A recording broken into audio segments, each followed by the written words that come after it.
തമിഴ്നാട്ടിൽ അതിരൂക്ഷമായ വർണ്ണവിവേചനം നടക്കുന്നതായി ദനിത് ലാലിന്റെ റിപ്പോർട്ടുണ്ടായിരുന്നു കഴിഞ്ഞയാഴ്ച. കേരളത്തിൽ ഇത്തരം വർണ്ണവിവേചനങ്ങളൊന്നുമില്ല എന്ന് കരുതി ആശ്വസിക്കാൻ വരട്ടെ. കേരളത്തിലും ഇതുപോലെ വർണ്ണവിവേചനം ശക്തമാവുന്നു. അത് ഒരു വെള്ള കാക്കയുടെ കാര്യത്തിലാണെന്ന് മാത്രം. സാധാരണ കാക്കകൾ ഈ വെള്ളക്കാക്കയെ കൂട്ടത്തിൽ കൂട്ടുന്നില്ല. കാക്കകളുടെ കൂട്ടത്തിലെ ആൽബിനോ വിഭാഗമാണ് വെള്ളക്കാക്കകൾ. സഹോദരൻ അയ്യപ്പന്റെ മനസ്സുള്ള കാക്കകൾ ഉണ്ടായെങ്കിൽ മാത്രമേ ഇനി ഈ വെള്ളക്കാക്കയെ കൂട്ടത്തിൽ കൂട്ടുകയുള്ളൂ.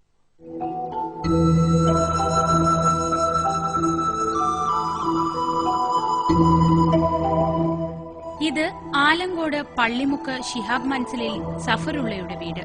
കാക്ക കുളിച്ചാൽ കൊക്കാകുമോ, കാക്കയെ പോലെ കറുത്തിരിക്കും എന്നൊന്നും ഇവിടെ പറയരുത്. കാരണം ഇവരുടെ അതിഥി നല്ല ഒന്നാന്തരം ഒരു വെള്ളക്കാക്കയാണ്. കാഞ്ഞിരപ്പള്ളിയിൽ നിന്നും മറ്റു കാക്കകൾ വഴിയിലിട്ട് കൊത്തുന്നത് കണ്ടാണ് ഈ വെള്ളക്കാക്കയെ സഫറുള്ളയുടെ കുടുംബം രക്ഷിച്ച് വീട്ടിൽ കൊണ്ടുവന്നത്. സായിപ്പ് കാക്കക്കുഞ്ഞ് ഇപ്പോൾ വീട്ടുകാരോട് ഇണങ്ങി ഇവിടെ കഴിയുന്നു.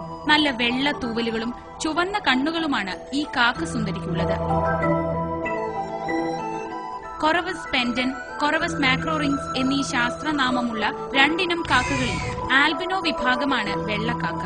അപൂർവമായി സംഭവിക്കുന്ന ജനിതക വൈകല്യമാണ് ആൽബിനോ വിഭാഗം കാക്കകൾക്ക് ജന്മം നൽകുന്നത്.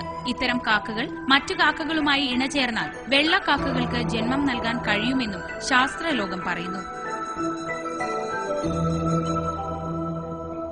എന്നാൽ ഈ വെള്ളക്കാക്കക്കുഞ്ഞിന് സ്വന്തം വർഗം തന്നെയാണ് ഏറ്റവും വലിയ ശത്രു. പുറത്തിറങ്ങിയാൽ ലോക്കൽ കാക്ക കൊത്തുന്നതിനാൽ സബിത് എന്ന 7ാം ക്ലാസ്സുകാരന്റെ ചുമലിലാണ് കാക്കക്കുഞ്ഞ്.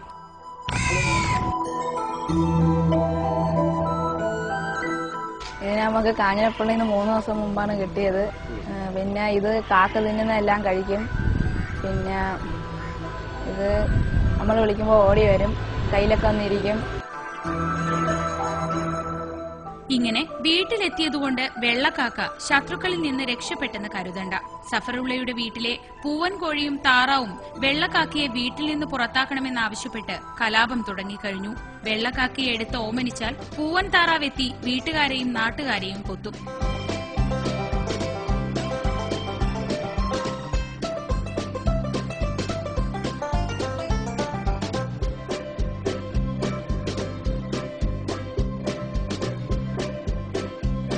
കുശുമ്പും കുന്നായ്മയും മൂത്ത കോഴിക്കും താറാവിനുമൊപ്പം എങ്ങനെ ഈ വെള്ളക്കാക്കക്കുഞ്ഞ് വളരുമെന്ന് കണ്ടറിയണം. വർണ്ണവിവേചനത്തിന്റെ ദുരിതമനുഭവിക്കുന്ന കാക്കക്കുഞ്ഞ് സംരക്ഷിക്കപ്പെടേണ്ട പക്ഷികളുടെ വിഭാഗത്തിൽ പെടാത്തതിനാൽ സർക്കാർ സഹായവും കിട്ടില്ല. പുറത്ത് ലോക്കൽ കറുത്ത കാക്കയും അകത്ത് കുശുംബിയായ താറാവും.